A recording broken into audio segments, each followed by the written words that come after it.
as scheduled, I will present myself, Jūratė Pravalackaitė, and from Sustainable Department, and I will be the moderator today. If you have any questions,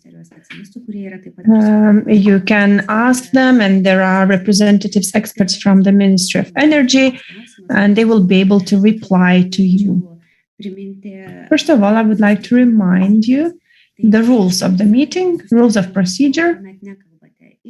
Please make sure you mute yourself if you're not talking. If you have a question, if you want to participate in the discussion, please raise your hand and turn on the mic. I would like to remind the objective of our meeting.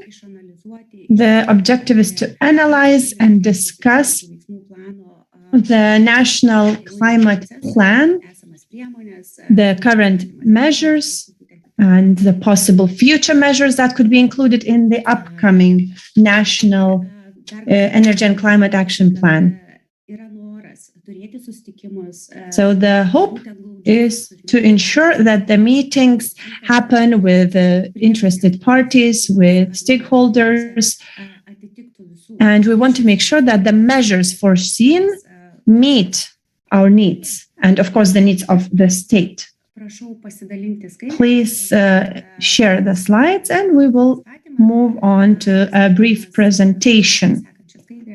Please, next slide. So we will start from where we are today.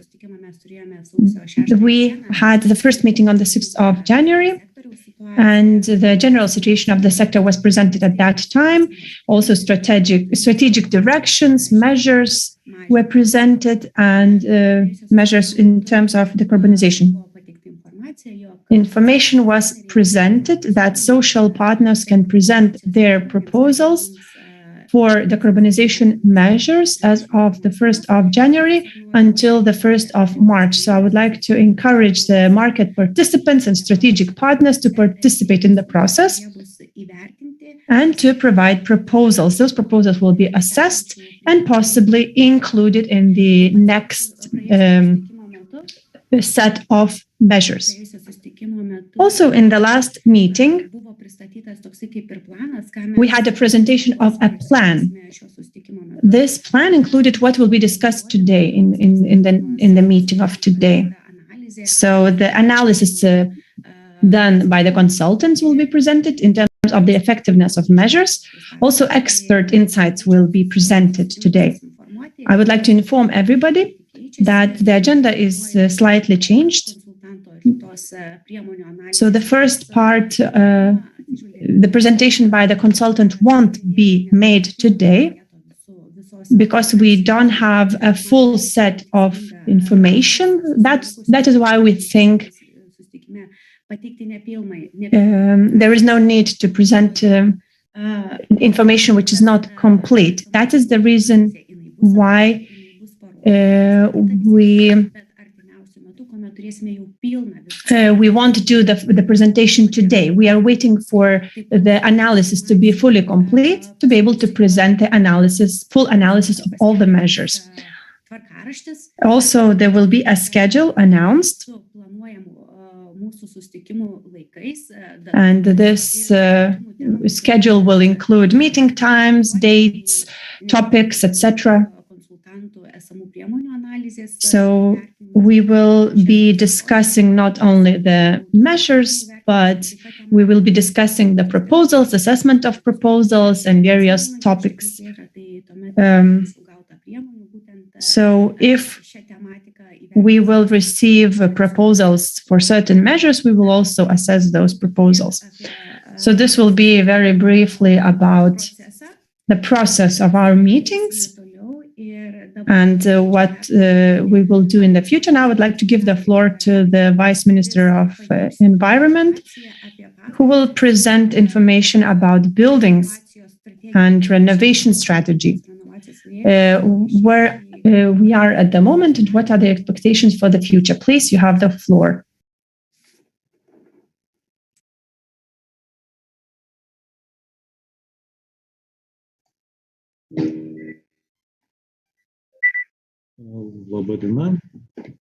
Good morning. Thank you for giving me the floor to present our actions and plans. I will share my screen so that you would be able to see my presentation.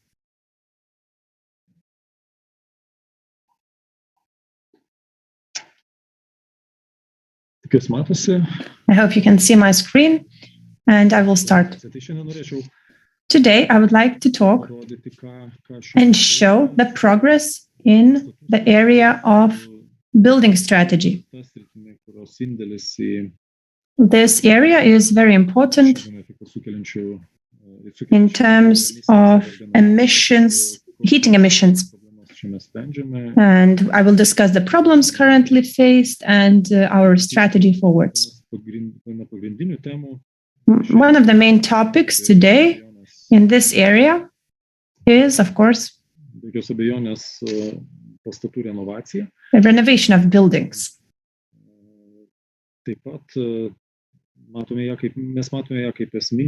We think that renovation is an essential measure to reduce greenhouse emissions. Of course, there is other aspects that are important as well. I will discuss them today as well.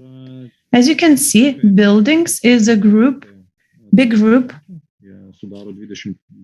that comprises 29% of all emissions from the energy sector.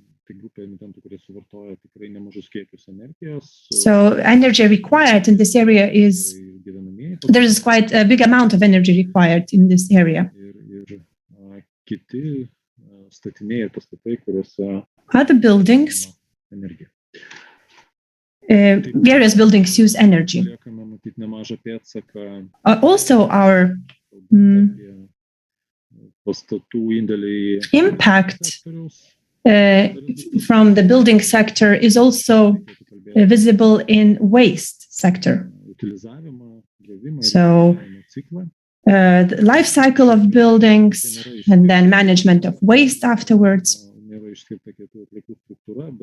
We do not have exact division of type of waste, but this has a big impact on emissions.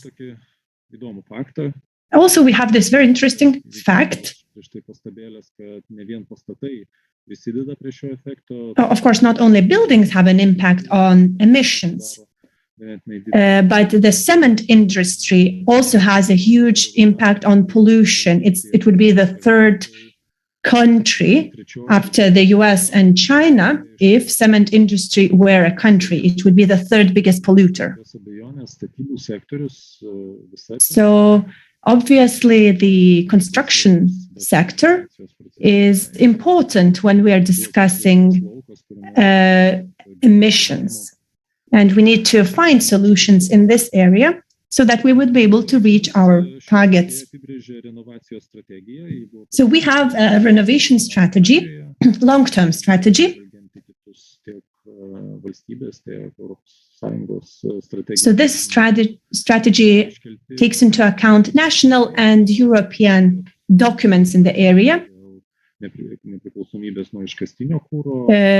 of the targets is, of course, reduction on the dependency on fossil fuels and zero emissions buildings in the future. This is the target.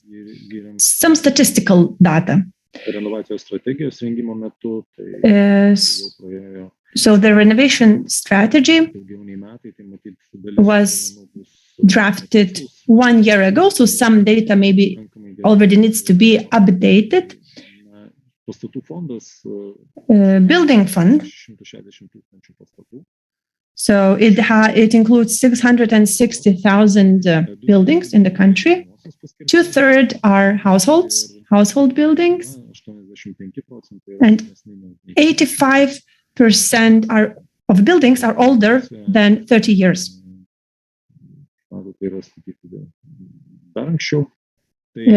Many buildings are constructed even many more years ago than 30. So we have to focus in this area. We need to find ways to modernize buildings and reduce their emissions and improve their energy efficiency. 85% of buildings, as mentioned, were constructed before 1992. So they're older than 30 years. And their energy efficiency class is lower than C class. A++ class, currently there is 50 buildings of this class.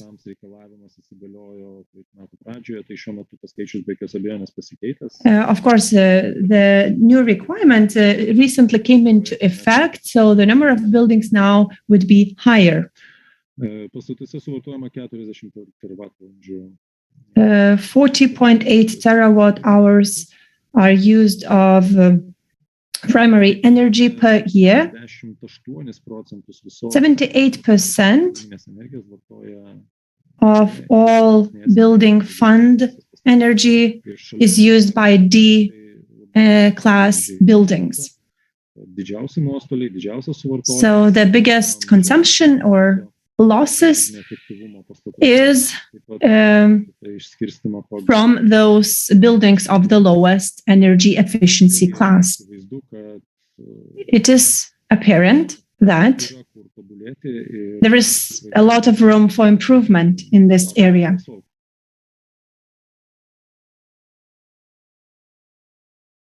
So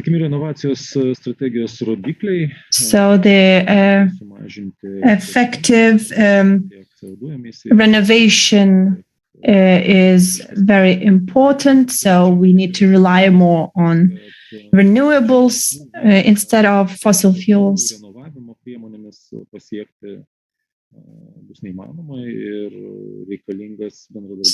We need to cooperate with the energy sector to be able to reach our targets. We need to phase out fossil fuels, and we could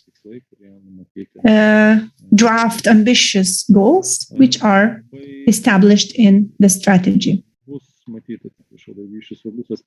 Another important aspect is the owners and their interest in renovation. The prices of energy and construction are changing. And what's important is affordability of renovation, and to make sure that renovation is economically effective. So in the past, renovation required quite a lot of subsidies. At the moment, renovation really has a good positive impact in terms of economic in economic terms. This is the progress of renovation.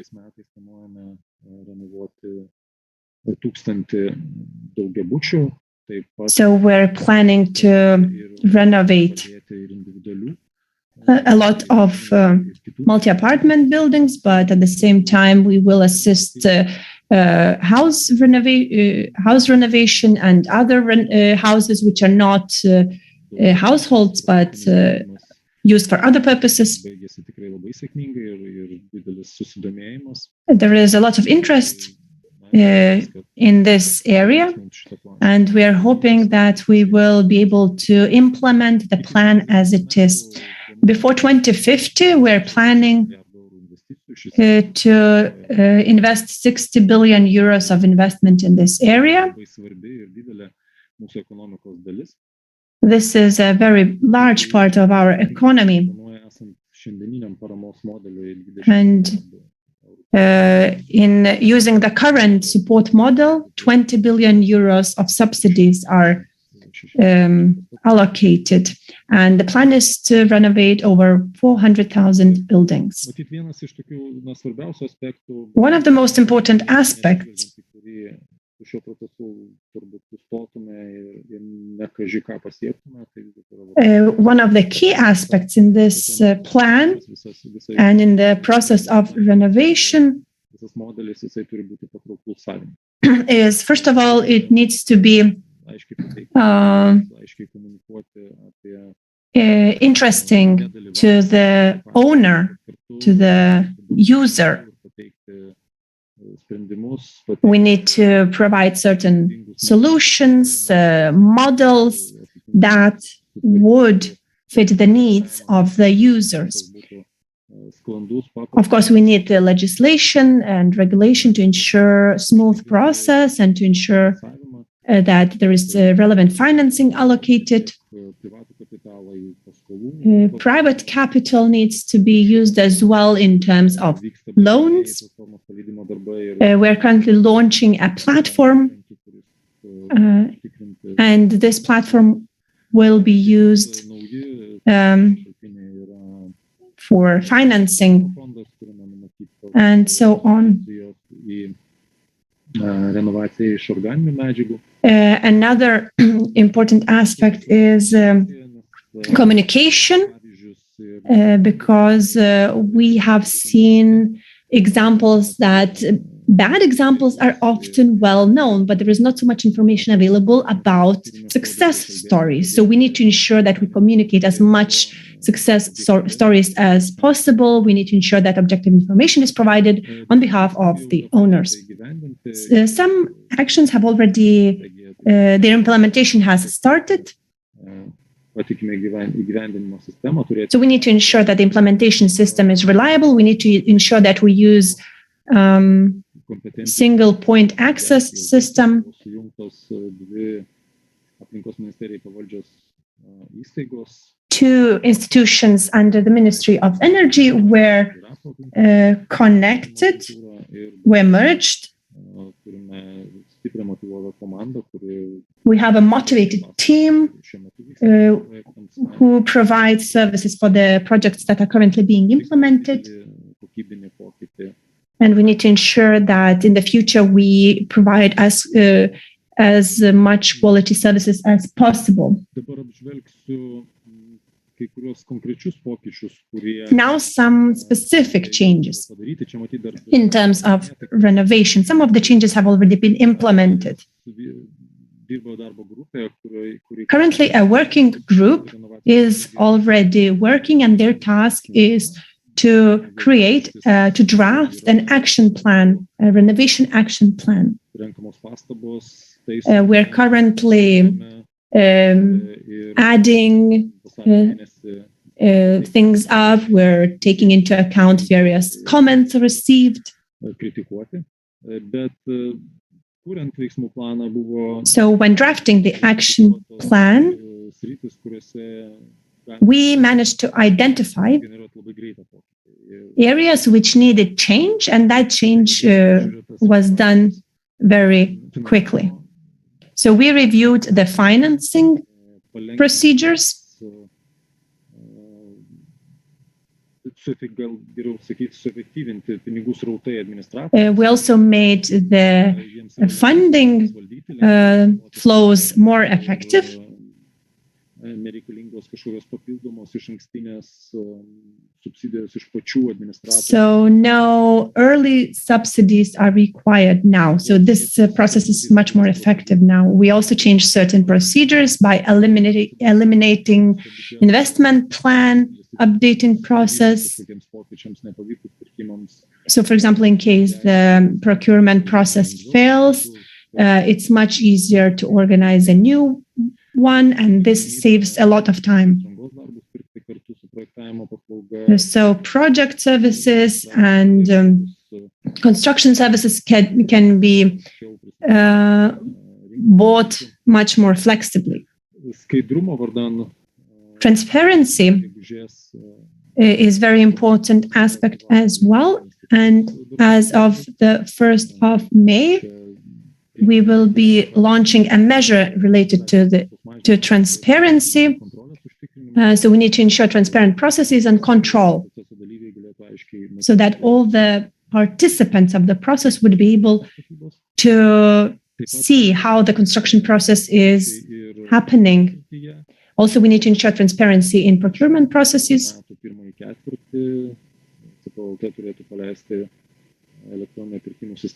So electronic procurement system will be launched. This will be adapted to renovations. And one procurement process could be used in the future for several buildings and renovations of several buildings. Also, there were changes in terms of pricing. So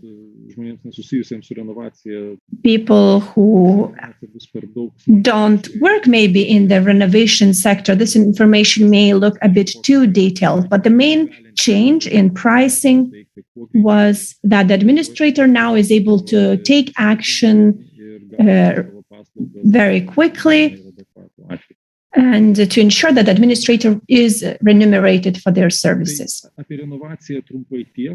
So this is all about renovation. So we already have a strategy with main targets and main direction of action. We have exact actions that will be taken. Some of the actions have already been implemented.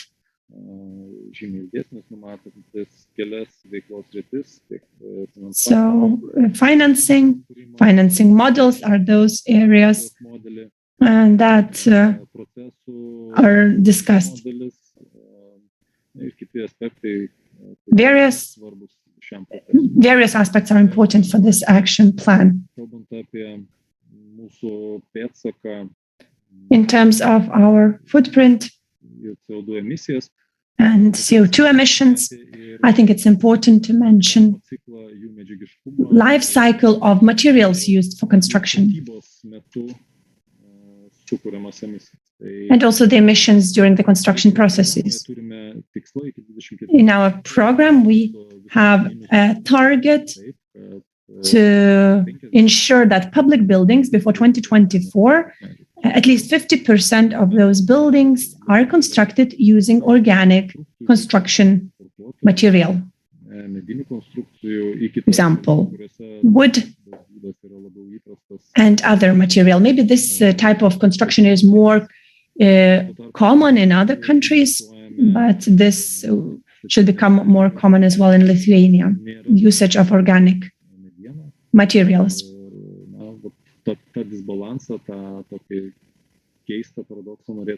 We need to ensure that we change the current system. We need to ensure that our state and public companies show an example, and these success stories could then encourage private sector to follow suit.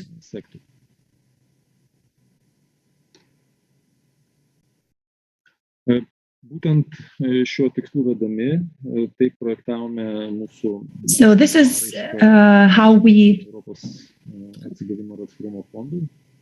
provided request for renovation from organic materials.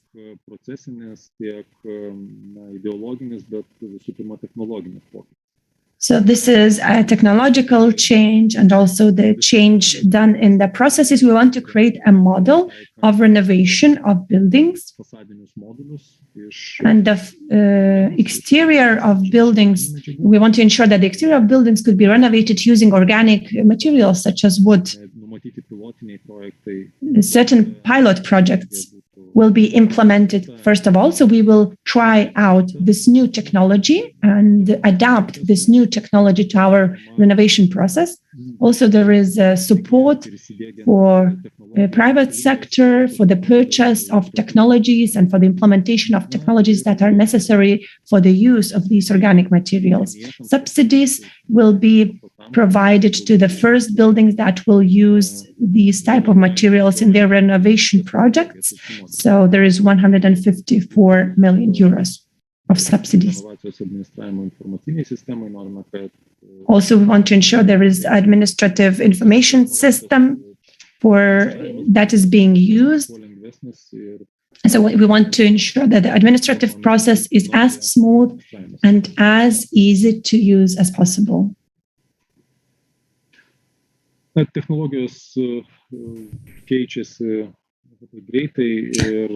Technologies are changing really fast, and what we see now is a lot of incentives to look for new opportunities, for new options. We do hear some skepsis about transition to alternative solutions because there is still lack of supply on the market, but we also see that there are new construction materials appearing on the market, and those new construction materials, they are equally good compared to the old types of construction materials. They have similar types of characteristics, and there are quite a number of solutions that can be found on the market already now. In addition to that, in addition to the strategy of how to renovate buildings, we also need to use sustainable materials and show example, and also prepare the whole legal background for sustainable construction, for sustainable buildings. This would also promote construction of sustainable facilities and also sustainable design. We are now working on a new methodology to assess the energy efficiency of our buildings, and this methodology should encompass the whole life cycle of buildings. We are planning to develop measuring methodology, new energy efficiency assessment methodology, also application of new type of IT measures, and also define the competencies of construction sector. And I'm sure that this will introduce new changes to the overall construction sector, and there will be new competencies coming to construction sector, and the fact that we will take into consideration the whole life cycle of the building will also result in the use of a different type of construction materials, which in their own turn will allow to improve all kinds of important indicators instead of worsening them.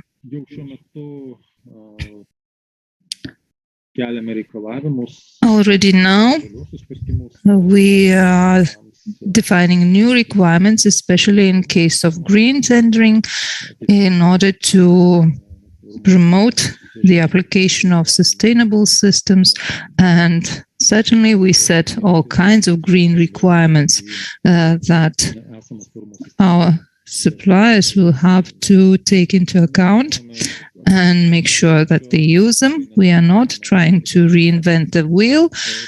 We are not trying to overregulate the sector. The only thing that we are doing is to promote the use of already available green solutions in order to provide the necessary solutions for the current systems to be applied and used. We are also focusing on the so-called level system, which is related to all the previous changes. What does that mean? It means that we are now taking a different approach towards the assessment measures, including energy efficiency assessment, which is supposed to encompass the overall life cycle of the building, and also climate impact, environmental impact, and other issues. We also pay a lot of attention to digitalization.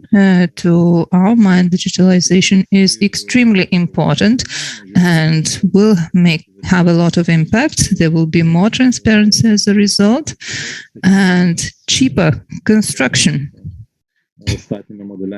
because when we use all the IT modeling methods, we can see, or we can get a better picture of the need for construction materials and also design better buildings. Now, it is already compulsory to apply certain new methodology in construction, especially when the value of the project is over 10 million euros. Later on, it will be applicable to the construction projects with a value of up to 5 million euros, and with time, we will start applying these requirements to all new constructions. We are now implementing a project that is supposed to result in the overall system, including all the legal documentation and everything else that will allow all the designers, all the construction companies to speak the same language, to understand the procedures the same way, to use the same terminology. And this project is supposed to be finalized still this year. As a result of that, we will become ready to introduce new measures. That would be it from my side. Certainly, if you have any questions, you're most welcome to ask. Should you have any suggestions, they are welcome too. I didn't finish my presentation till the end, but I do not want to overload you with technical details, and I'm ready to answer your questions.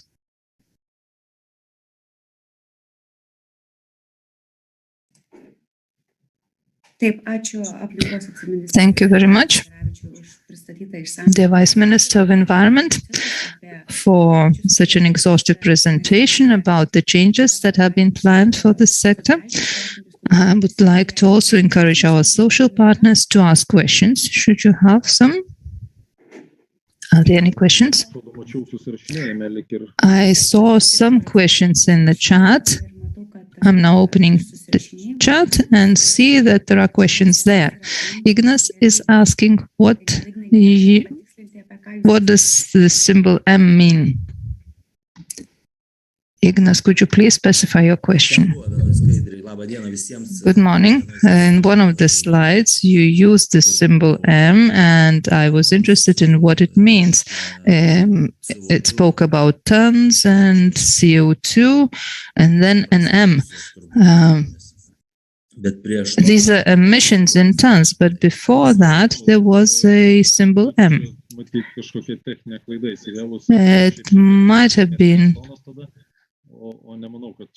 It might have been a mistake. I don't think that we meant metric tons. I don't think so. I will have to look deeper into the sources that are used.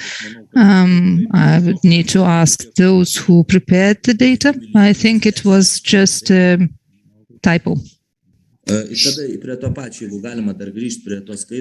Okay, thank you.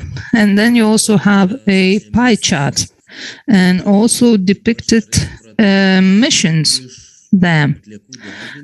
If I understood you correctly, CO2 emissions equals 0 when we burn waste. Is that right? Is that the correct understanding? Thank you. Thank you for your question. Since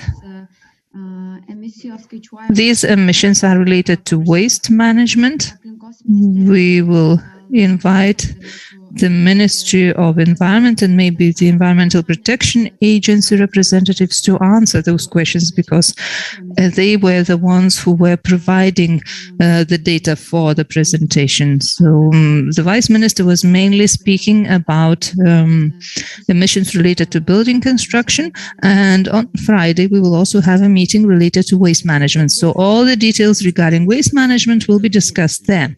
I understand, but do those emissions really equal 0 when we speak about waste incineration? Well, I will not be able to answer this question now. My colleagues who are dealing with waste will have to answer this question. If they are not here today, then you will have to wait for the next meeting of the next group, which will deal with waste. This is the data that I have now, and I will not be able to provide you with a more detailed answer. But this shouldn't be zero. This shouldn't be zero. But it is difficult to answer right away, judging from the chat, from the pie chart. But they cannot be equal zero. We are sorry for the mistakes. We will have to correct them. That's okay. That's okay. It would be really good to get a clear answer. Gerbiama Jūratė, jūs klausimus įgarsinsite? Jūratė, will you read out the questions? Or you're most welcome to read them. And Karolis also had a question, as far as I understand. So let's start with the questions in the chat. Are you planning to promote serial renovation? Well, we use a bit different term for that, but we really want to expand the renovation process. Do you have in mind any typical projects or anything related to that? Of course, we are trying to find solutions which would promote renovation of blocks of buildings or areas of buildings, not only single buildings as such, but this is related to major investment, and not a single municipality would be able to renovate full city or full town all at once. I will voice the question just for you to understand what I want to ask about. There is a child next to me, so I'm sorry if there is some noise coming from the child. What I had in mind was alternative method of renovation. When elements that are not produced in plants are being used, this is what I'm asking about. For example, in Estonia, they do have similar solutions. Are you planning to promote such kind of alternative ways to renovate buildings? Certainly. Certainly, our application to the Recovery and Resilience Facility is supposed to enable this. Modules produced from organic materials are supposed to be used as a result too, and those modules produced out of organic materials will come directly from plants and will be used from producers and will be used on the construction site. And the biggest part of the construction process as a result would happen at the producer's site. And then less work would be done on the construction site. I hope I answered the question. Thank you. Thank you. I hope that we will continue working in the same direction too, and we will speed the process all together. Thank you. All those measures that are related to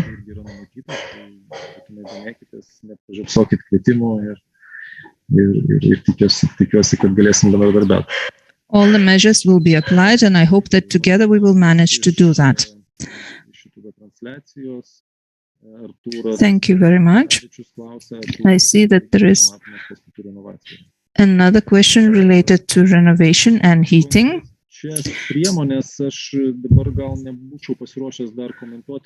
I wouldn't be able to comment on specific measures now, but when we speak about the reorganization of heating systems, we do speak about ways to choose specific measures that would help. We are focusing on the reduction of emissions, and everything that is related to savings and reduction of emissions will be considered, including heating pumps and other solutions. And there will also be all kinds of models that are supposed to promote better ways to use energy.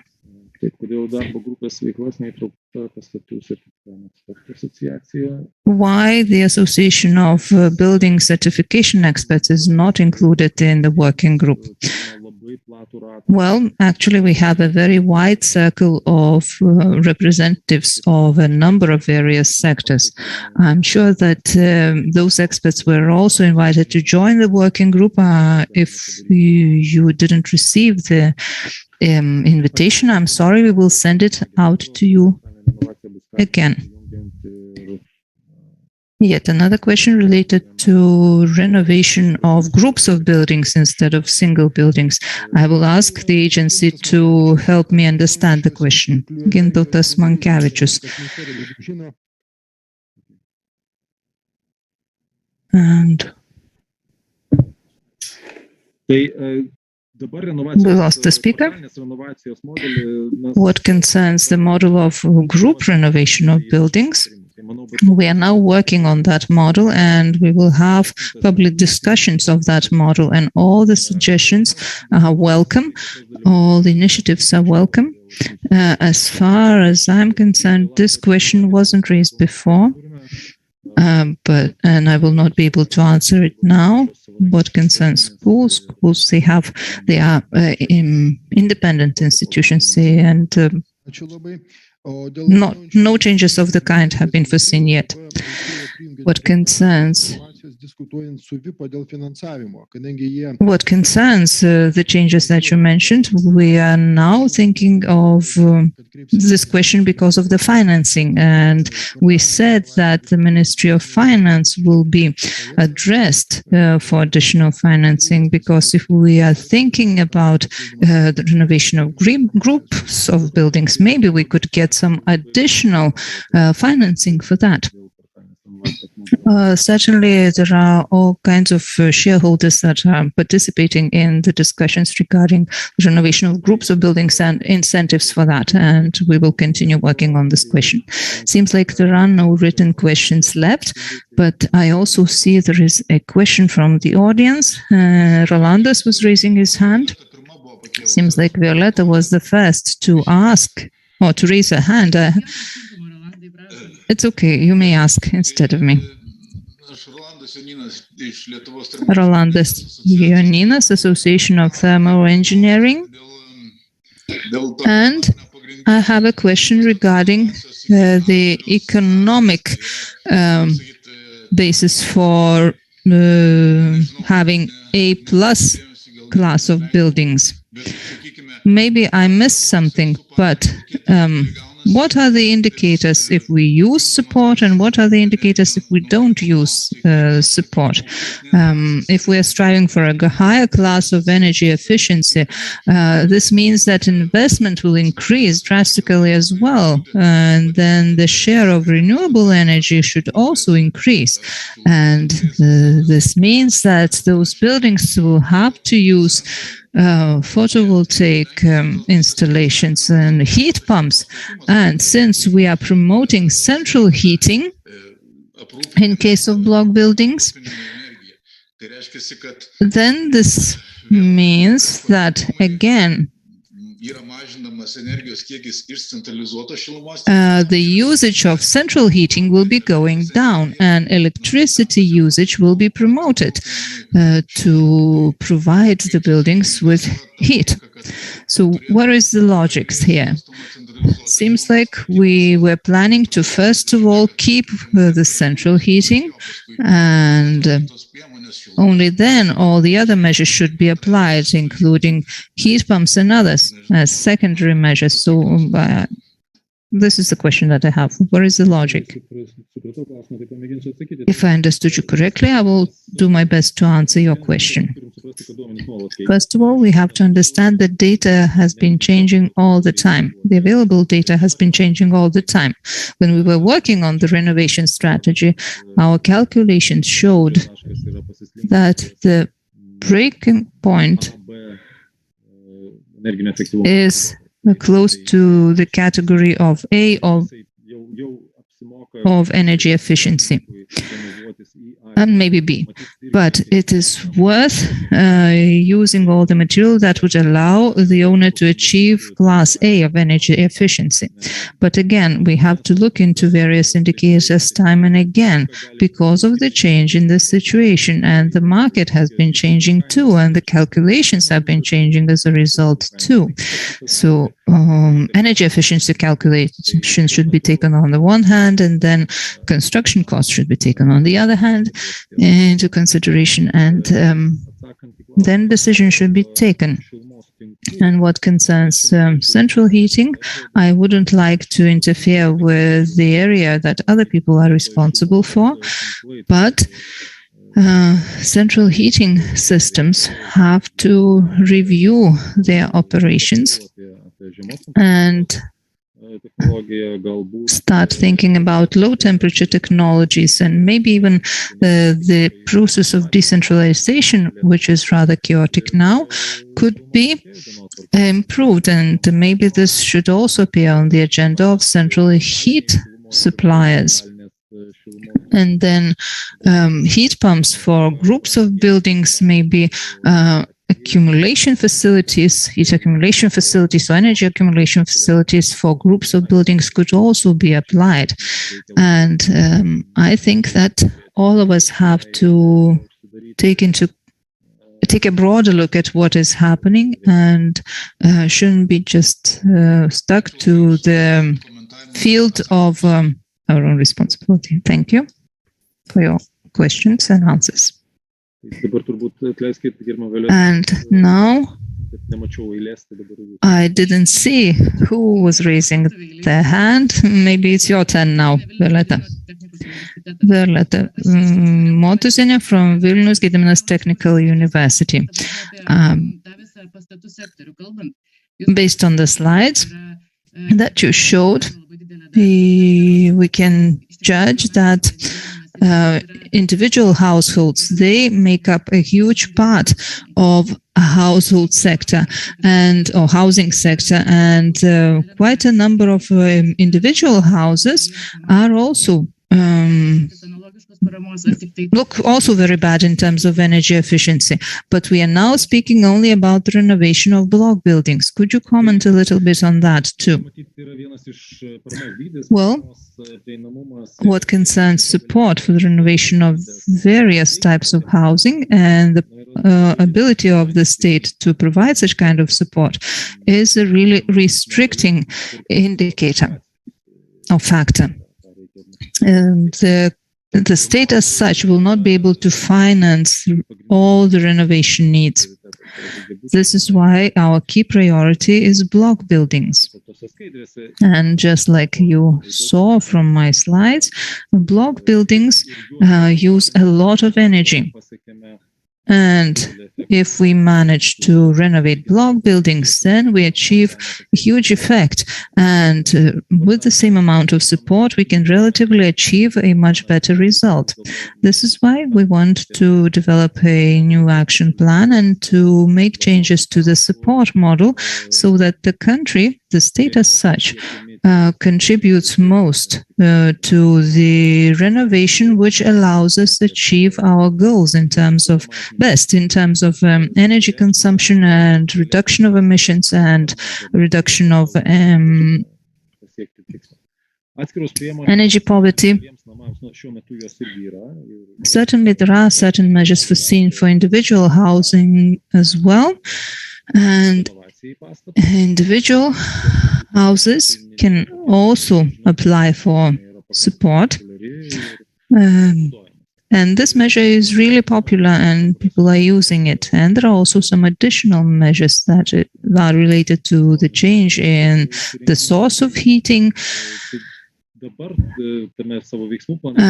in the current action plan, we are trying to develop a sustainable model. We cannot expect that the state will be able to support the renovation of all the buildings in the country. Is not realistic. This will not happen. And we should understand that this is the reality that we live in, and we should look for ways, for incentives to promote renovation, find other things than money to do that. I would like to share, for example, we tried to engage in all kinds of research and calculations together with our students and teachers, and we clearly see that we can, for example, spend very little money on the insulation of individual houses, and all you need is to insulate an individual house, and this helps you with energy efficiency a lot, and this doesn't cost much in case of individual houses. But this is exactly the case with individual houses and support for individual houses. Owners of an individual house can actually receive a lump sum, and they can use the means to upgrade their building based on their own judgment. Yes, I understand. This is a very good solution that allows us to save a lot of money. Good morning, Mantas Butrimavičius. Can we go back to building to waste incineration? And Karolis is here. He can comment. Good morning. Waste incineration is related to energy sector, and there are incineration plants, and a lot depends on the type of waste. For example, household waste can be sorted into biogenic part and non-biogenic part, and non-biogenic part generates zero CO2, and biogenic parts actually generates greenhouse gases, and quite a bit of pollutants is being emitted. And same goes for industrial waste. And again, we have biogenic and non-biogenic part of that waste. Household waste produces 50-50 of both. It varies a little bit, but the average share is 50-50. Gintautas, you also had a question, I think, as I see you raising your hand. Please, you have the floor. Good morning. Sun Association, Gintautas Mankevičius. We discussed a lot, and we think that it would be useful and sustainable to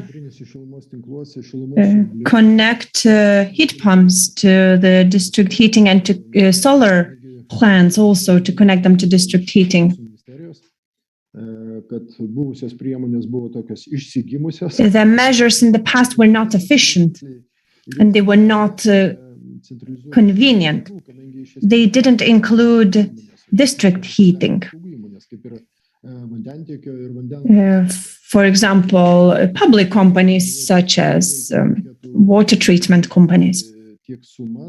So I think that we need to increase the amounts, support amounts, and the intensity of support in this area, because I think that this direction is very sustainable and very green. So I just wanted to point out that you make sure you include this.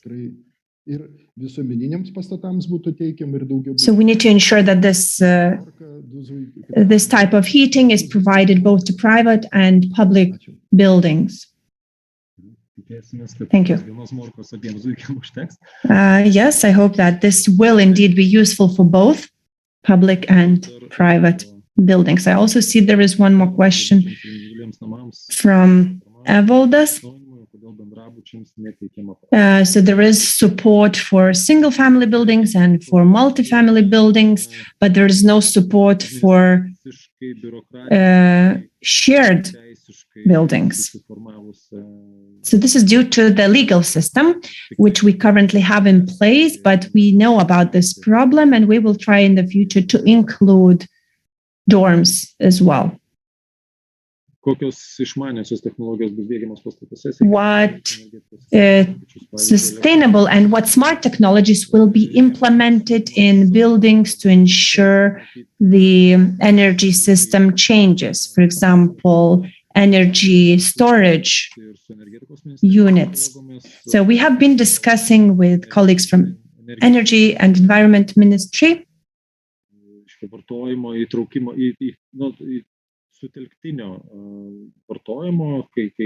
So we were discussing joint consumption.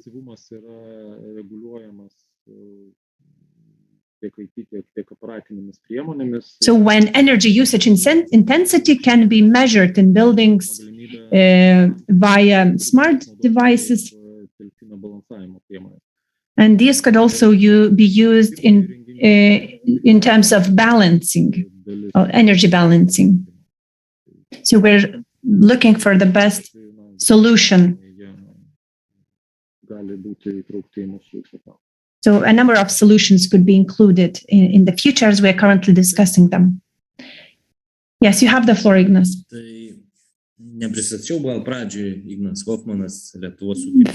First of all, my name is Ignas and I represent Lithuanian Farmer Union. I also have a PhD in the area. I wanted to propose for discussion and to raise the question whether everything is right or not. As I see, we have representatives from environment and energy.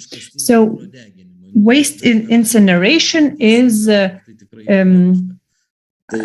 considered as fossil fuel usage. So I wanted to raise this question and to discuss whether it's indeed the same, waste incineration and fossil fuel usage. So please include this. Thank you for your comment. Maybe somebody wants to reply. Mantas? Briefly, I will comment to what has been mentioned by Karolis. Maybe you will also add something on top of what I've said. So as mentioned by Karolis, waste is divided into degradable waste, biodegradable, and then non-biodegradable. So non-biodegradable includes plastic, packaging, etc. And this packaging is created with the use of fossil fuels. And this part of waste could be the same as use of fossil fuels because they are obtained and produced using fossil fuels. Thank you, Mantas, for your comment. As I see, there is no more further questions nor comments. So, yes, I second that, Mr. Vice Minister. Oh, there is one more. Evaldas says there is only SB, the investor in renovation process. Do you mean Šauliai Bank? This is not exactly correct. This bank is the administrator of the platform, but there is a number of participants in the platform. Those participants and those are of different risk class. Investment bank, there is also private investors in the platform. So a number of interested parties are investing in this area. If the question was widening the group of administrators, yes, we are currently having talks to include more administrators, active administrators. So I think that the owners will have a choice in the future. And of course, this will increase their competition as well.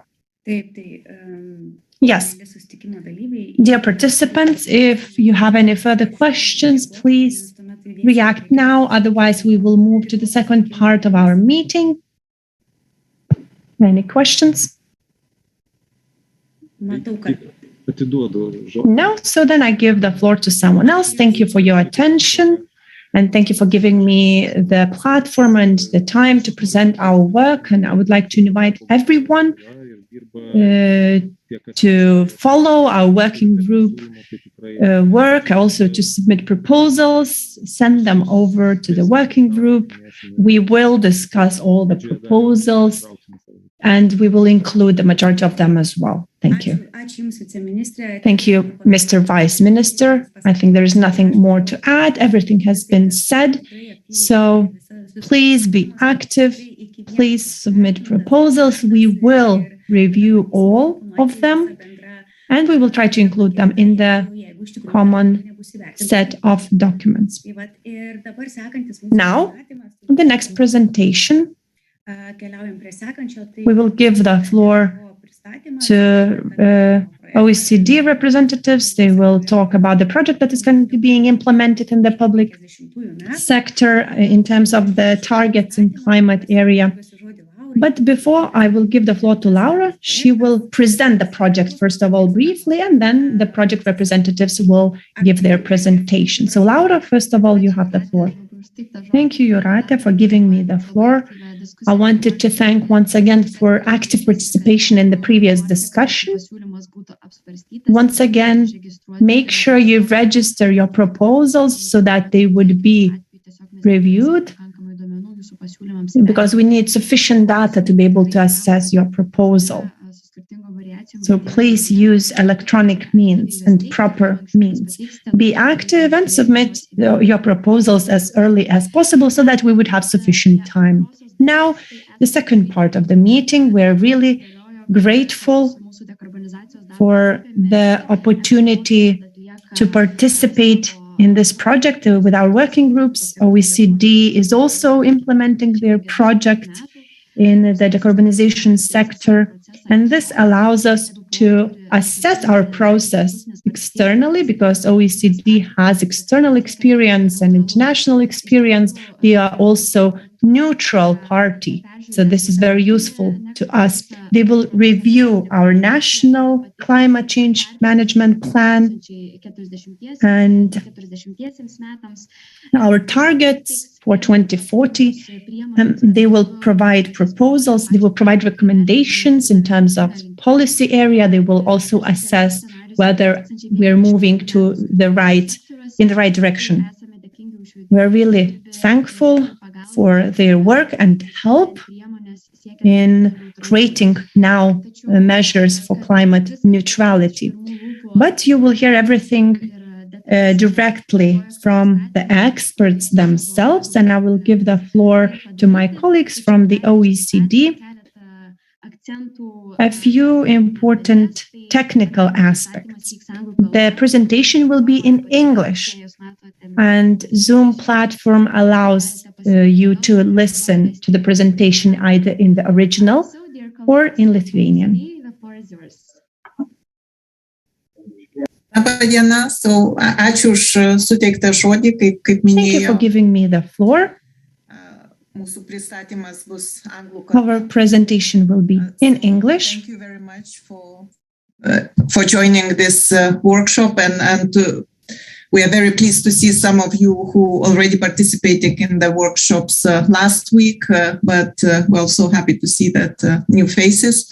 Apologies in advance to those who heard the first part of our presentation, which is introduction to the project. So I'm Sigita Strumskytė from the OECD Environment Directorate and managing this project on reform options for climate neutrality in Lithuania.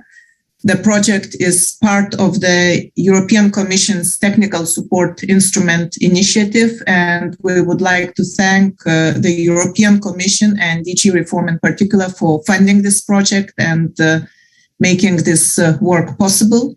And I would like to thank again the Ministry of Environment and in particular Climate Policy Group for the excellent collaboration since the beginning of the project. So this project is certainly setting an example to other countries in terms of its comprehensiveness to find the policy pathways and solutions to the net zero transition. Next slide. So, sorry.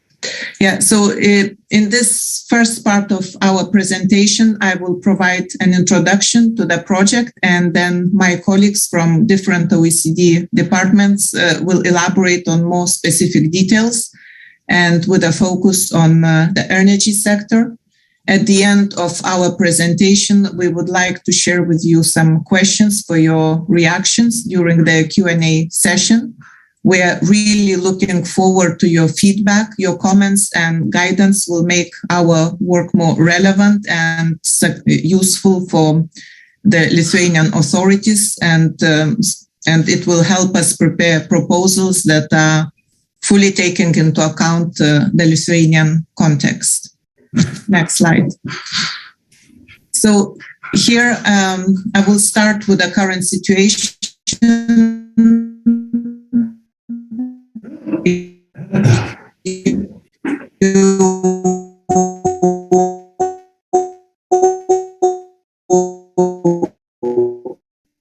All must know these numbers very well. Emissions laying them down on a downward path.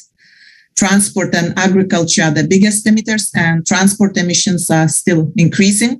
But there are also some good news. Energy supply from renewable sources has more than doubled to around 22% between 2005 and 18.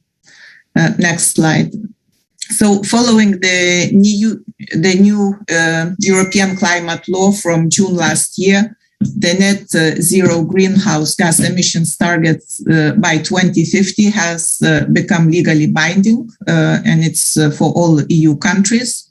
The legislation also sets a new target for 2030, collectively reducing the net greenhouse emissions for EU countries by at least 55% compared to 1990 levels. Next slide. So now the new national targets for the non-ETS sector and the effort sharing regulation are based on per capita GDP, which is the main factor, and it is followed by cost effectiveness. For Lithuania, the increase in the target is substantial, from a 9% net emissions cut relative to 2005 levels by 2030 to a 21% cut. Next slide. So as we know, the Lithuanian government has set high climate policy ambitions in line with this overall new picture at the EU level. It is very welcome to see that the national and sectoral emissions reduction targets are revised in the NCCMA. They provide a key framework for reaching these ambitions. And in particular, the target for emissions cut in the non-ETS sectors is at least 25%, so above the 21% required under the effort sharing regulation. And the key now is, of course, how to turn this higher ambition and targets into policy action that achieves the expected emissions reductions while also taking into consideration the economic and distributional aspects of this transition. Next slide. So this graph from the last year's OECD Environmental Performance Review shows data from the last greenhouse gas projection submission to the EU based on the current National Energy and Climate Plan. The currently planned measures will not be sufficient to meet the new targets under the NCCMA. In particular, the increase in the target emissions cut for the non-ETS sector from 9% under the NECP to 25% under the NCCMA, which is shown here by a cross, requires additional measures. We can also see that getting to a reduction of 85% in overall emissions in 2040, as shown by a triangle, will require new measures beyond those envisaged in the NCCMA. So we therefore welcome the government's plan to revise the NECP by mid-2023 and to make it consistent with the country's carbon neutrality goal. Next slide. So to start our analysis, we are relying on our recent collaboration with Lithuania, and in particular the 4 reports shown here. These are environmental performance review, energy policy review, economic survey, and effective carbon rates. Next slide. So according to both the OECD's environmental performance review and the International Energy Agency's energy review, both dated from last year, Lithuania has already made huge progress on the policy front, which includes the shift from natural gas to biofuels, as well as improvements in energy efficiency and new vehicle taxation. But further measures are recommended along 5 main axes, and they include fossil fuel taxes and subsidies, energy efficiency improvements, power system security and flexibility, bioenergy sustainability, and investment into energy technology innovation. Next slide. So as mentioned earlier, in the energy sector, Lithuania has made major advances towards improving the sustainability. Energy intensity per unit of GDP has declined from high levels in the early 2000s to below the OECD average. The share of renewable energy sources, which is dominated by biomass, is among the 15 highest among the OECD countries. Lithuania is also making important progress opening up electricity markets.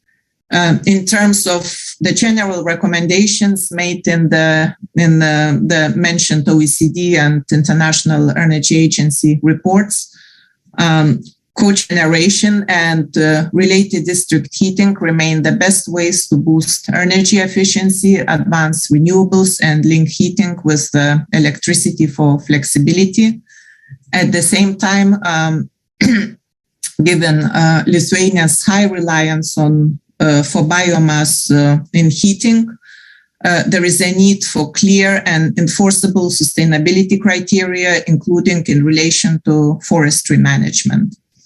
Improvements can also be made in the governance and infrastructure of the energy market to improve power system security and flexibility, in particular to expand the prosumption market. This is where households and companies are both producers and consumers of energy.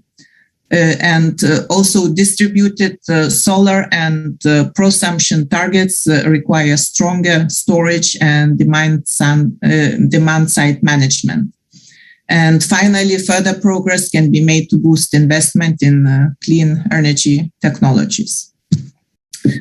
Next slide. So taking these challenges into account, among its main deliverables, our project aims to support and inform the revision of NECP planned for 2023. It will provide further policy recommendations for decarbonization so that the transition is economically sound and socially fair, and that the necessary measures get sufficient public support. Next slide. So before turning to my colleagues for details, I would like to remind the structure of the project. It consists of interim report, which will be prepared by midsummer this year, and to which we will also include takeaways from this workshop today to help frame our analysis. It will focus on the 2030 timeframe. Then we will have 2 rounds of sectorial workshop. This workshop is the third one in the first round. And then we will meet again with this group in the autumn when we will present to you the findings of the interim report. And then the final report will propose specific recommendations, and it has a longer term vision to 2050. So now I will give the floor to my colleagues. So first, Asia El-Guasem from the Economics Department will present the analytical framework that we will be using. Then Kilian Reiser from the Environment Directorate will present some possible approaches to energy decarbonization that were taken by other countries. And then, as mentioned earlier, we would like to hear from you. And I would like to clarify upfront that we are only starting the project. So at this workshop, we are not providing any recommendations or advice on what is best suited for Lithuania. We are happy to answer questions that are related to the project itself, but on specific policies, we are more in a listening mode, and we would like to hear from you. So thank you, Kilian. Asia. Thank you, Sigita. So I'm Asia Guasen from the Economic Department at the OECD. As my colleague just mentioned, I will be discussing the analytical framework that we'll use for this project. So for us, in order to carry out the economic and social modeling of the different policy options and pathways, we'll be relying on expertise from across the OECD, but also from external expert consultants. The main building block for our analysis will be the Economic Department's newly developed framework to decarbonize the economy. This framework sets out a multi-step approach to a cost-effective, inclusive, and comprehensive decarbonization strategy.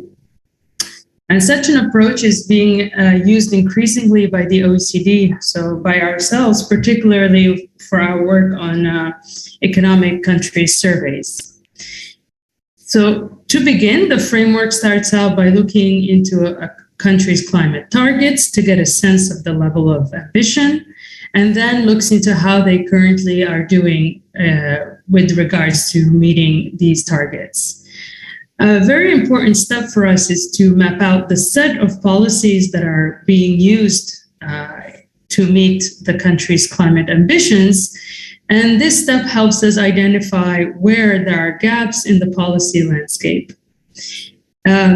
And therefore allows us to suggest policy mixes that can fill these gaps and eventually help us meet the targets.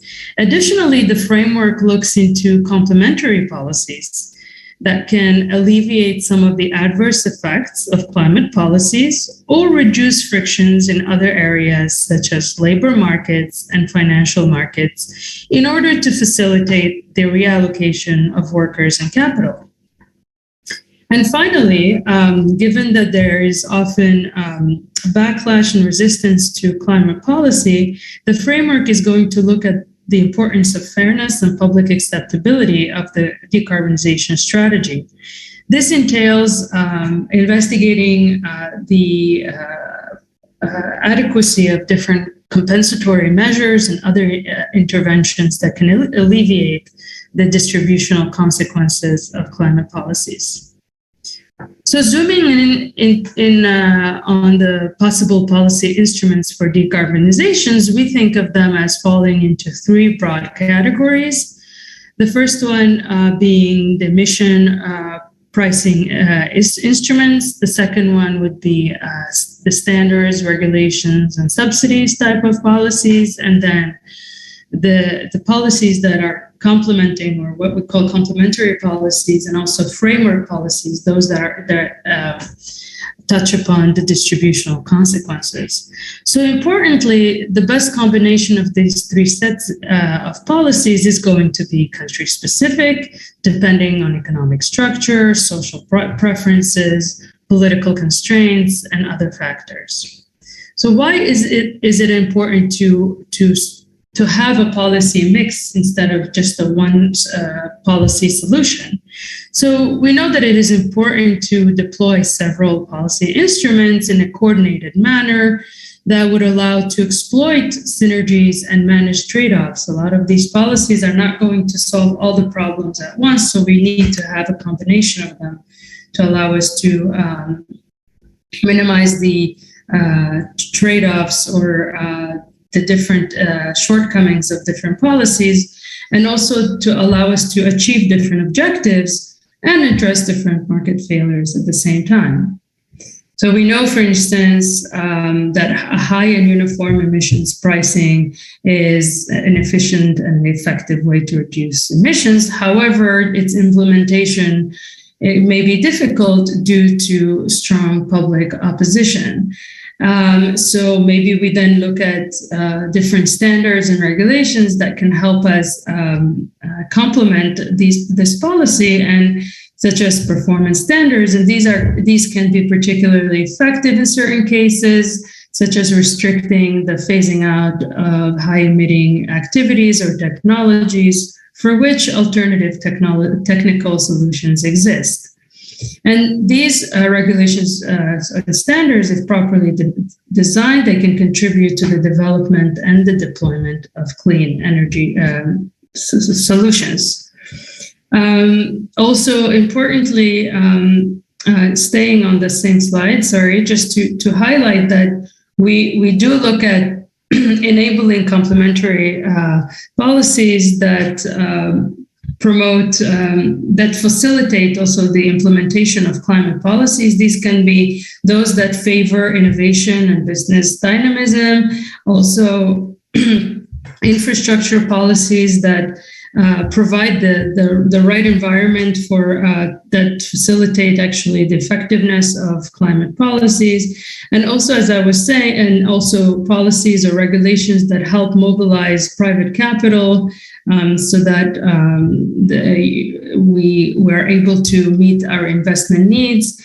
And then, of course, we have concerns about distribution, and so we look at different compensatory mechanisms or ways to alleviate the burden on vulnerable populations. So one example, so next slide, one example of a country that had a pretty comprehensive approach to in drawing out their decarbonization policy was Denmark, whereby they had a comprehensive policy mix comprised of several different instruments.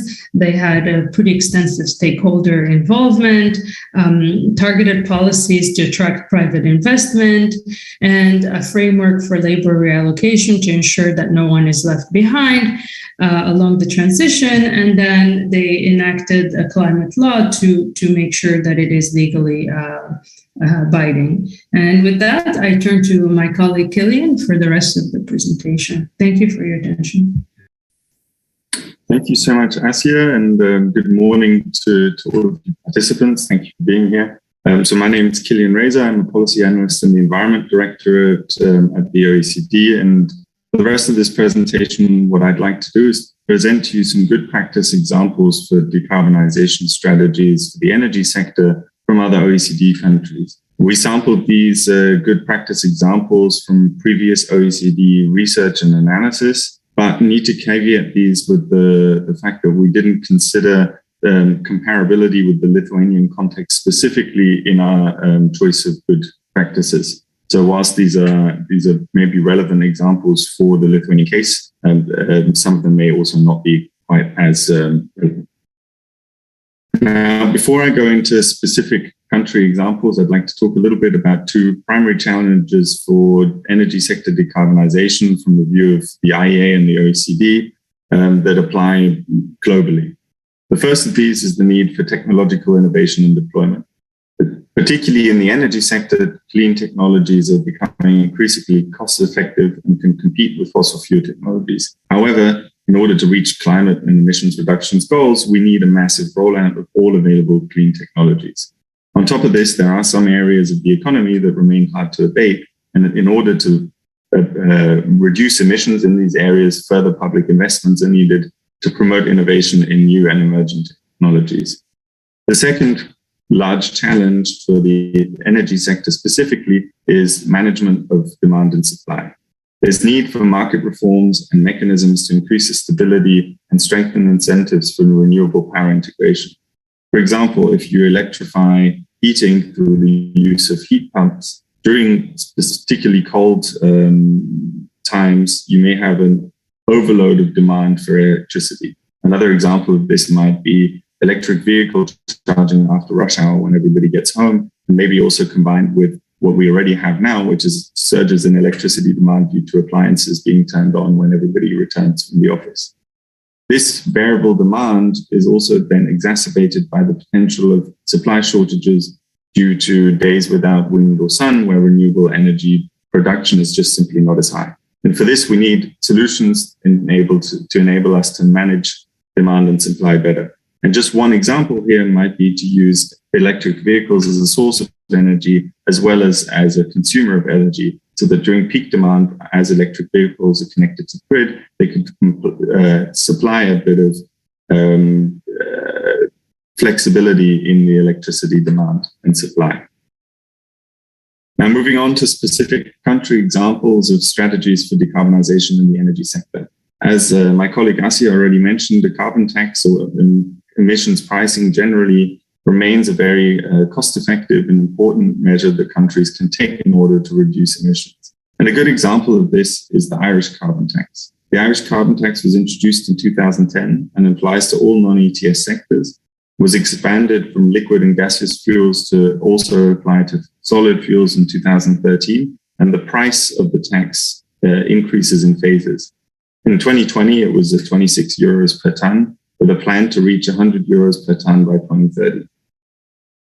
Now, what's particularly important about carbon pricing initiatives is that they also generate revenue, and this Irish carbon tax is projected to generate almost 10 billion euros in revenue over the next 10 years. And this revenue can then be reinvested. And in the Irish case, there's a strong commitment to use these revenues to prevent fuel poverty, ensure a just transition, and also finance climate-related projects. For example, 5 of these 10 billion euros projected in revenue will be invested into energy efficiency, including renovations and retrofits. So there's a significant source of funding there if you implement the carbon tax to be able to ensure that, for example, the building fabric is up to standard. A further 3 billion will be invested into fuel poverty and a just transition. And that's a really important measure that governments can take to ensure that those vulnerable households that may suffer more from a carbon tax and increased energy prices are supported, and that their income does not reduce due to this. And in effect, in the Irish case, the current budget plans actually project that overall welfare and income losses will be progressive, and so the vulnerable households will profit off this policy. Another example of a emissions pricing initiative is the carbon price floor implemented by the United Kingdom. In 2013, the United Kingdom implemented a carbon price floor that is basically an addition to the European Union emissions trading system, so applies to electricity sector emissions from fossil fuel that are also covered by the EU ETS. The carbon price floor consists of 2 elements. First, the EU ETS allowance price, and then second, a carbon price support mechanism, which is charged on top of the EU ETS price. It started at £9 per ton of CO2 emissions in 2013 and has increased to 18 in 2015.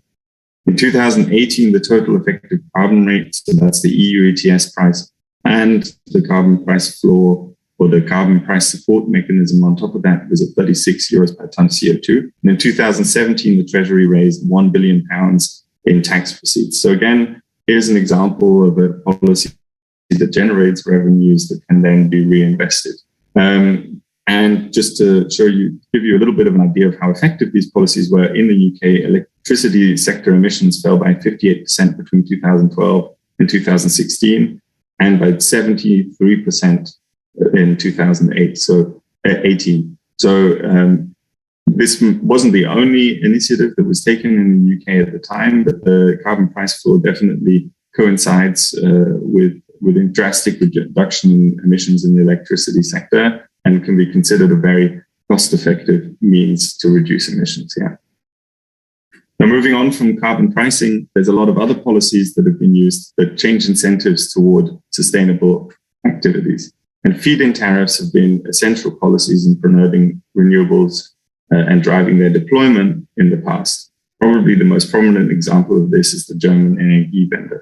More recent examples of feed-in tariffs include in Estonia, where the renewable feed-in tariff is paid for by electricity taxes, with the tax shown separately on the electricity bill to give consumers of electricity transparency over where their taxes are going.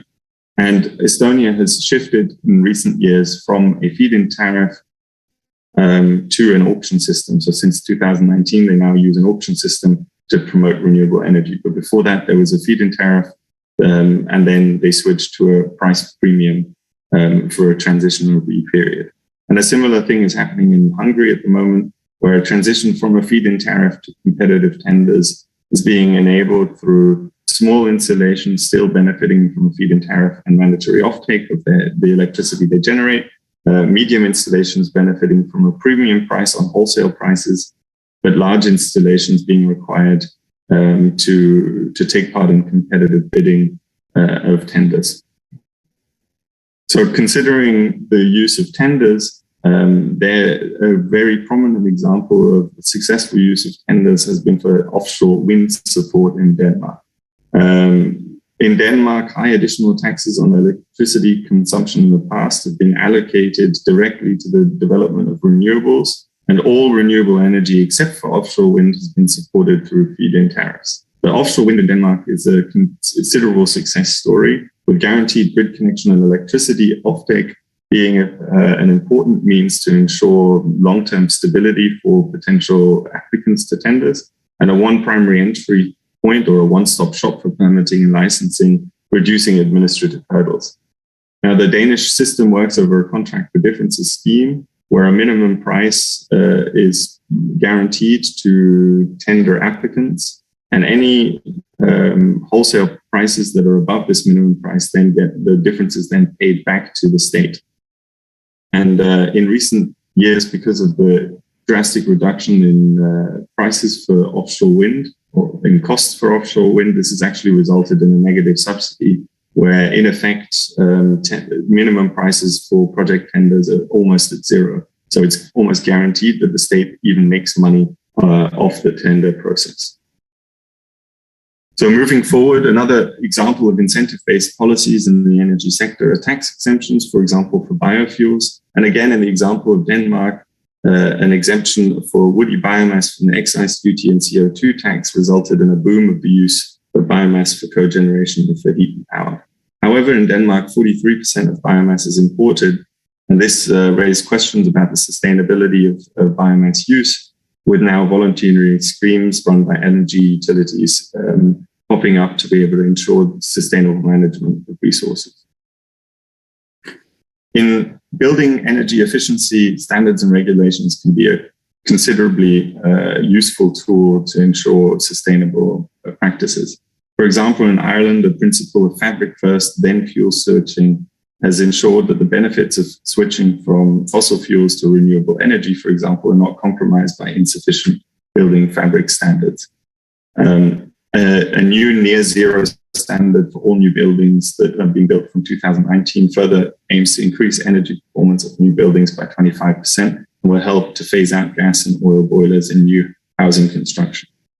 And a further example of standards and regulations are in California in Tübingen, where all new buildings are required to install photovoltaic installations upon being built. Some complementary policies to ensure that decarbonization in the energy sector exists. For example, promoting waste incineration with energy recovery, something that was mentioned in the previous discussion. So in Lithuania, this already constitutes around 200 tons of waste annually. So 200 tons of waste are burned with energy recovery every year. And these are from 2019 figures. And in Sweden, biomass and waste incineration play a considerable role in district heating generation, comprising 2/3 of total district heat.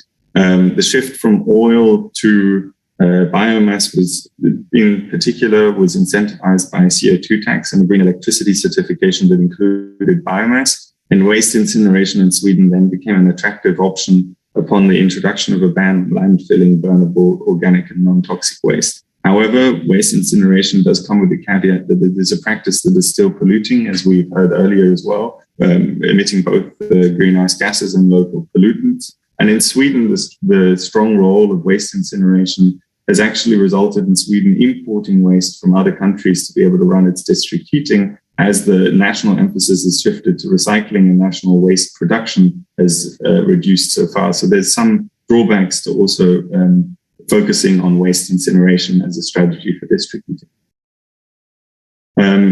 A further necessary complementary policy for the energy sector is the need to manage variability. For example, energy efficiency labeling in both Korea and Australia requires third-party control for the highest level. So this means that electricity grid operators would be able to, for example, turn off certain appliances such as air conditioning if demand was way too high. And this allows for huge gains in efficiency. A further example that was already discussed was the use of electric vehicles as a source of distributed low-cost flexibility, where they can also provide energy to the grid in times when demand is particularly high and potentially also demand for driving is low. And this is already being discussed as an actionable policy in California. And then finally, temporarily and spatially differentiating energy or electricity market prices greatly increases efficiency and even decreases consumption, as has been shown in California, and also decreases consumer prices. Now, doing so relies on having smart meters and sort of the necessary dynamic data to work with, but these are another examples of complementary policies that have high potential. Now, for my final slide, I'd like to talk a little bit about the distributional outcomes of energy policies and to provide two examples of renewable energy support that has been designed to consider social outcomes as well. In South Africa, the Renewable Energy Independent Power Procurement Program bases only 70% of its auction score on the bid price, with the further 30% being based on socioeconomic dimensions such as job creation, black ownership, and enterprise development. It's been estimated to have created over 100,000 jobs between 2011 and 2015, and also has been very important in promoting local manufacturing businesses, but also community development. In the UK, the contracts for differences for offshore wind tenders for projects larger than 300 megawatts now need to submit a supply chain plan. And this plan needs to show how projects would foster local industrial clusters, promote innovation and skills, and enhance competition. So these are further examples of how governments can ensure that alongside boosting renewable energy deployment, social outcomes or social policies can also be achieved. Now that's the end of my good practice examples. Finally, I'd like to go through some of our open questions with you for those of you who are using the Lithuanian translation. So our first question would be, from your opinion, what are the key challenges for decarbonizing the energy sector in Lithuania? And also, what are your primary concerns considering the updated targets in the NCCMA? And which policies do you feel are best suited to meeting these targets in the energy sector? And we'll make sure to take all of your views into account and make them a part of our analysis going forward. And with that, I'd like to thank you for your time, and I look forward to hearing your responses.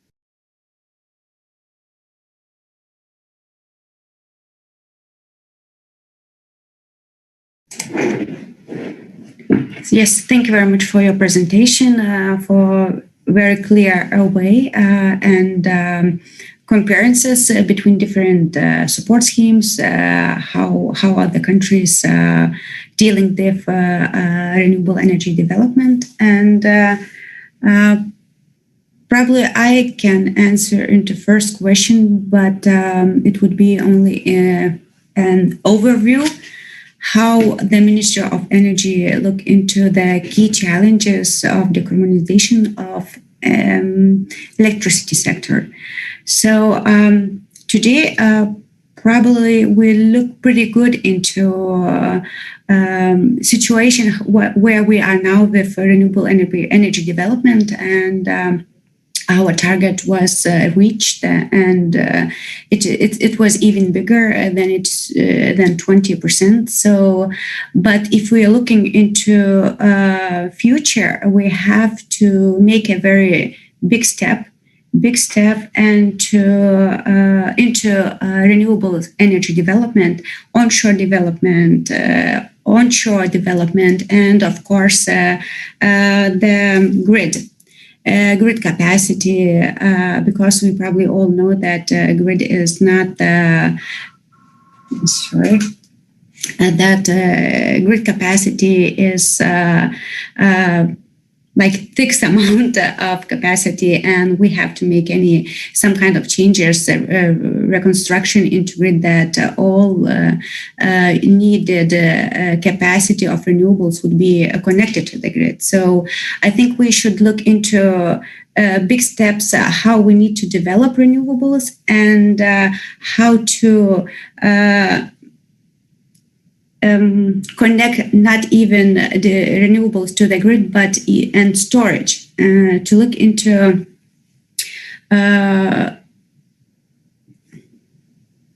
to look from both sides, from capacity and renewable development. But if we're looking from today's side, so I think the biggest challenges where we are right now. So we still have some, I could say, society attitude that people are still, some people not looking very well into renewables, and they don't want to have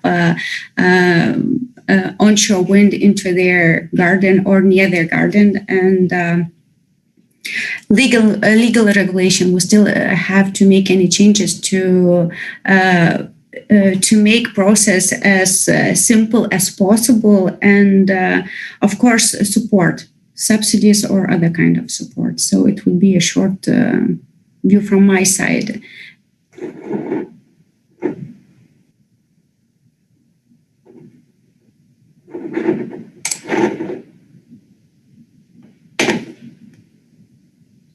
And I see there is one main challenge in the chart is lack of political. So, Domas, may you introduce your...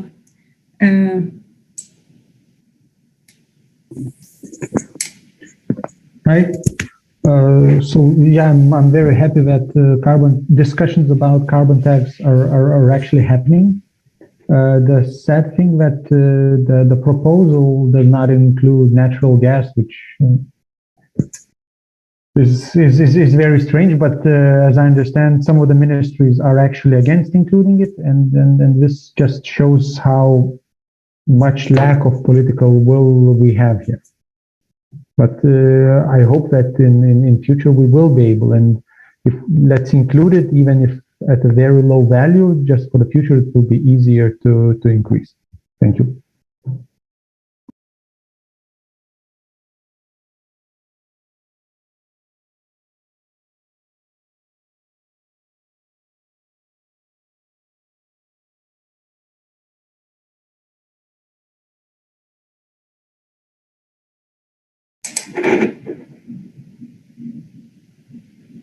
Please, someone else would like to say any comments or answers? I see Zygmas is raising a hand. Oh, I don't see it. Thank you, Mantas. Thank you, Rata. I'm Zygmas Medingis from Ministry of Agriculture. First of all, I would like to thanks a lot to Kilian Isa for the presentation.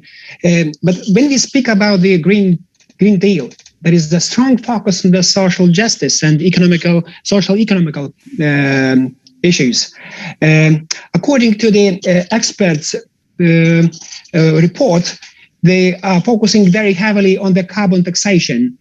It's perhaps not very bad, but when we speak about the additional taxes to that we already have in Lithuania, for example, very heavy labor taxation and other taxes, should we review our tax system in order to switch the taxation from the labor tax to the energy or carbon tax? Because if we make additional taxes for the society, we are reducing the abilities of the society to invest in the equipments which could let us to be more environmentally friendly. It's from my point of view, we need to review our taxation system.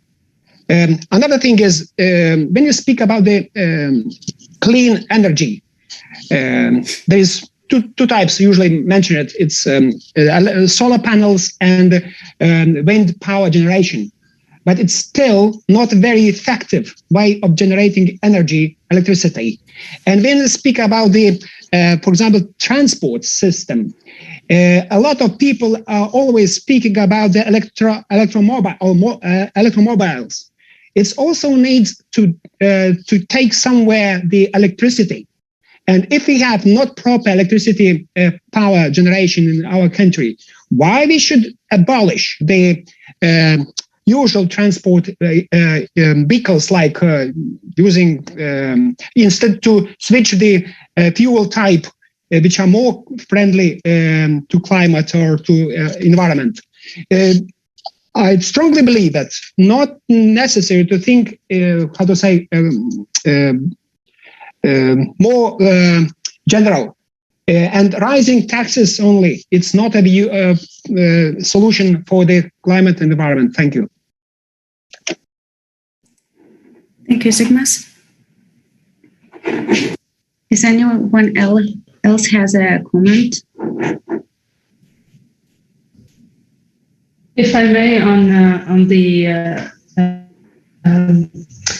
thank you, Zigmas, very much for your questions and concerns. I think they're very valid and exactly the things that we look into when we try to propose solutions.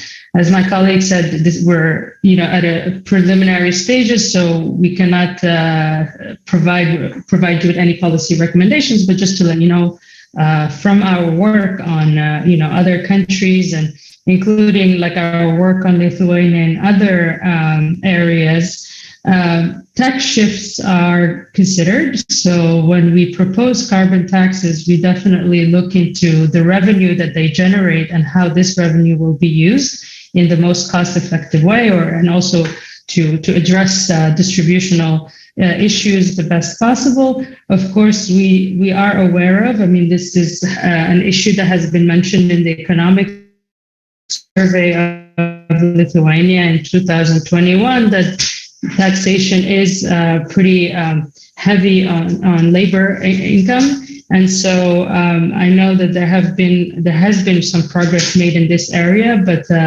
it is something that we will look into to make sure that the impact of a carbon tax is minimized as much as possible.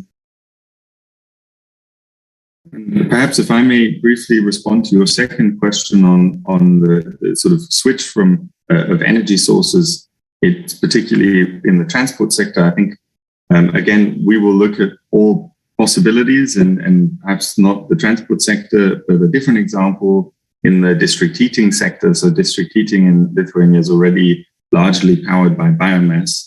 And from the previous reports upon which we've based a lot of our sort of insights so far from within the OECD, so the Environmental Performance Review and IEA's Energy Policy Review, both of these highlight the tremendous progress that Lithuania has made in decarbonizing heating through the use of biomass. So we're not saying that everything always needs to be electrified necessarily, but that it really is a context-specific decision, and that's something that we'll include in our analysis, of course.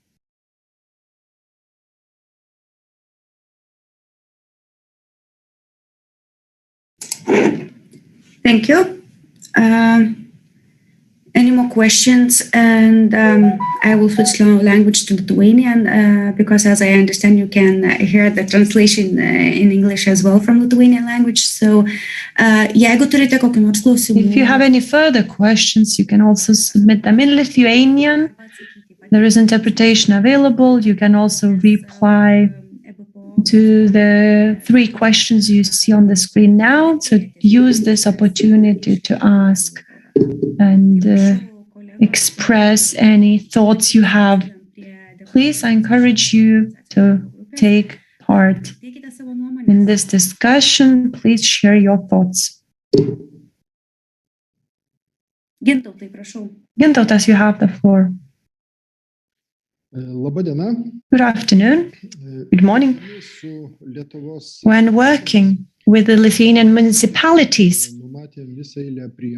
we decided to use certain measures for the green transition. we have certain costs. So we decided to introduce hydrogen technologies in public transport.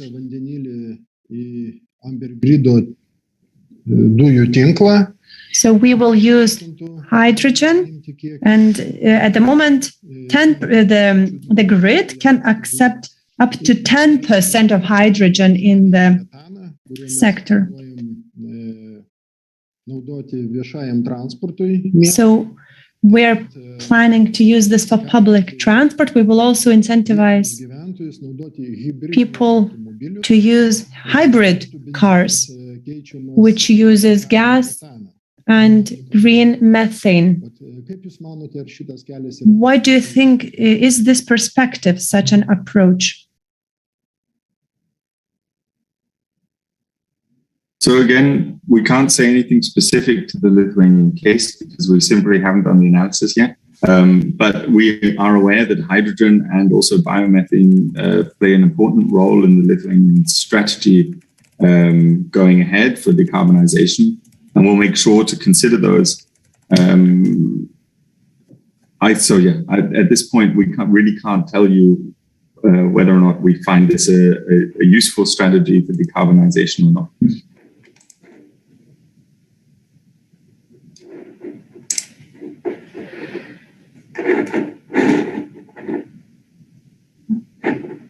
Sorry, and if I just may add,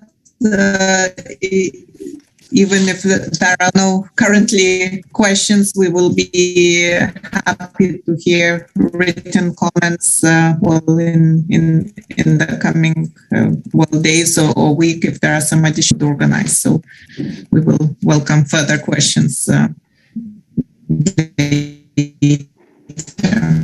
Sigita, aš jūs sustabdysiu, mes, žinokite, nelabai... Sigita, we don't hear you that well because there were certain disruptions with the line, some internet problems. Can you hear me now better? Maybe you can turn off the video. My connection is probably not very stable. No, I was just saying that indeed we are not in position to provide recommendations, but it's well noted, different proposals and questions, and also we would like to welcome further ideas and feedback in written. Perhaps the Ministry of Environment could organize if there is something additional after this workshop. So that's just what. Nežinau, ar visi girdėjote, ką Sigita sakė? I hope everybody heard well what Sigita said. I had some problems with the connection, but I think I understood the main idea. So at the moment, specific recommendations are not ready yet. I also see there is in the chat a question provided by Urta Daskevičiūtė. This is a very long text, so maybe Urta, you could present it so that everybody would be able to hear you out. Can you hear me? Asks Urta. Yes. I can switch to English. Perhaps it's going to be more clear and we not get lost in translation. But my question is that right now we are in a pretty good situation in Lithuania with renewables. I think we are seeing a breakthrough in wind energy.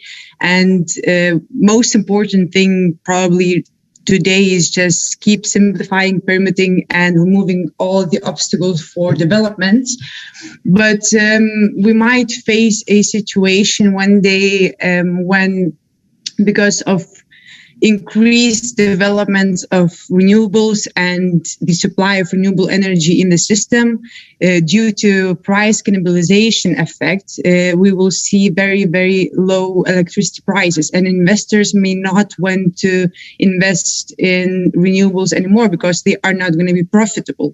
So how can we, I think this is one of the biggest challenges looking long term, and maybe you can comment how Lithuania can face this challenge, and what strategies are available there for the government to be able to control renewable developments at the point when the market is no longer willing to deliver?